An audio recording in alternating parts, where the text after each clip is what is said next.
మోహన్ బాబు ఇంట మరోసారి చెలరేగిన ఆస్తి తగాదాలు. తెలుగు చలనచిత్ర రంగంలో ఎంతో క్రమశిక్షణతో జీవించే నటీనటుల్లో హీరో మోహన్ బాబు గారు ఒకరు. అయితే ఇప్పుడు ఈ నటుడి యొక్క ఇద్దరు కొడుకుల మధ్య ఆస్తి విషయాల్లో తగాదాలు రావడంతో నిత్యం దాని గురించి ఈ హీరోలిద్దరూ దెబ్బలాడుకుంటూ ఆయన పరువును కాస్త బజారుకి ఈడుస్తున్నారు. ఇదిలా ఉంటే రీసెంట్‌గా నిన్న ఆదివారం హీరో మంచు మనోజ్ ఏకంగా డైల్ 100కు కాల్ చేసి నన్ను నా తండ్రి కొట్టి చంపేసేలా ఉన్నాడు అని కంప్లెయింట్ చేశారు.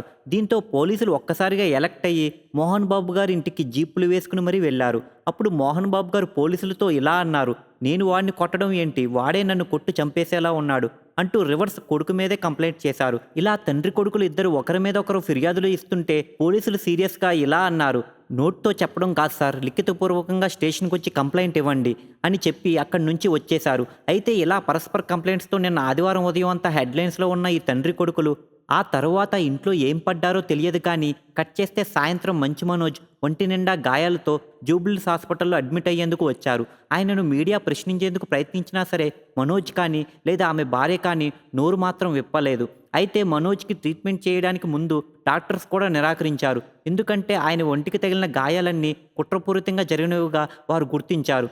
దీంతో డాక్టర్స్ పోలీస్ కేసు ఫైల్ చేస్తేనే ట్రీట్మెంట్ స్టార్ట్ చేస్తామని అన్నారు. దాంతో మనోజ్ పోలీసులను పిలిపించి వారికి కంప్లైంట్ ఇచ్చారు. ఇంకా పోలీసులు రాసుకున్న కంప్లైంట్లు అయితే మనోజ్ వెన్నుముక్కకు అలాగే కాళ్ళకి తీవ్ర గాయాలైనట్లు ఉన్నాయి. ఇందువల్లనే మనోజ్ కుంటూతో హాస్పిటల్‌కు రావడం జరిగిందని అందరికీ అర్థమవుతుంది. అలాగే మనోజ్ మెడ మీద కూడా గోర్లతో రక్కినట్లు, పీక పట్టుకుని గట్టిగా పిసికినట్టు కూడా ఆనమాలు ఉన్నాయని పోలీసులు కంప్లైంట్లో రాసుకున్నారు. ఈ కారణం చేతనే మనోజ్ మెడపట్టి ధరించి హాస్పిటల్ నుంచి బయటకు వచ్చారని అందరూ అర్థం చేసుకుంటున్నారు. ఇక మోహన్ బాబు పెద్ద కొడుకు మంచు విష్ణు అయితే ప్రస్తుతం ఇండియాలో లేరంట.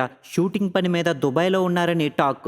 ఇక ఈ గొడవ గురించి తెలుసుకున్న మంచు విష్ణు హుటాహుటిన దుబాయ్ నుంచి నేడు హైదరాబాద్‌కు రానున్నారని కూడా సమాచారం అందుతుంది. ఇక మంచు వారి కుటుంబం కలహాల గురించి సోషల్ మీడియాలో నిమిషానికో వార్త పుట్టుకొస్తుంది. కొందరేమో హీరో మోహన్ బాబునే తన విద్యానికేతన్ ప్రైవేట్ సెక్యూరిటీతో మంచు మనోజ్‌పై దాడి చేశారని చెప్తుంటే, మరికొందరు మంచు మనోజ్‌నే తన అప్పులు తీర్చమని తండ్రిని వేధిస్తున్నారని చెప్పుకొస్తున్నారు. నిజానికి సరిగ్గా 2 ఏళ్ల క్రితం కూడా మంచు మనోజ్‌పై మంచు విష్ణు దాడి చేశారని మనోజ్‌నే స్వయంగా ఓ వీడియో నెట్టింట పోస్ట్ చేశారు. అయితే ఆ వీడియో సరదా కోసం చేశామని తర్వాత అన్నదమ్ములిద్దరూ కవర్ చేశారు. నిజానికి ఈ అన్నదమ్ములిద్దరూ చెప్పాలంటే ఓ తల్లి కడుపున పుట్టినవారు కాదు. మోహన్ బాబు గారి మొదటి భార్య అంటే విద్యాదేవికి పుట్టిన సంతానం మంచులక్ష్మి మరియు మంచు విష్ణు అయితే మోహన్ బాబు గారు రెండో భార్యకు పుట్టినవాడు ఈ మంచు మనోజ్. అప్పట్లో మోహన్ బాబు గారి మొదటి భార్య విద్యాదేవి గారు ఏవో అనారోగ్య కారణాల వల్ల చనిపోతే ఆ తరువాత మోహన్ బాబు ఆమె భార్య చెల్లి అయిన నిర్మలాదేవిని రెండవ వివాహం చేసుకున్నారు. అలా మోహన్ బాబు మరియు నిర్మలాదేవికి పుట్టిన బిడ్డనే ఈ మంచు మనోజ్. ఏది ఏమైనా ఒకరు మించి కొడుకులు ఉన్నవారి ఇంట్లో ఆస్తి తగాదాలు రావడం అనేది సర్వసాధారణం. అయితే ఎంతో క్రమశిక్షణతో జీవించే మోహన్ బాబు ఇంట్లో ఈ గొడవలు రావడం అందరినీ కొంచెం ఆందోళనకు గురిచేస్తుంది. మీరు ఇలాంటి మూవీ అప్డేట్స్ మరిన్ని తెలుసుకోవడానికి ఇప్పుడే మా ఛానల్ను లైక్ చేయండి, ఫాలో చేయండి, సబ్స్క్రైబ్ చేయండి.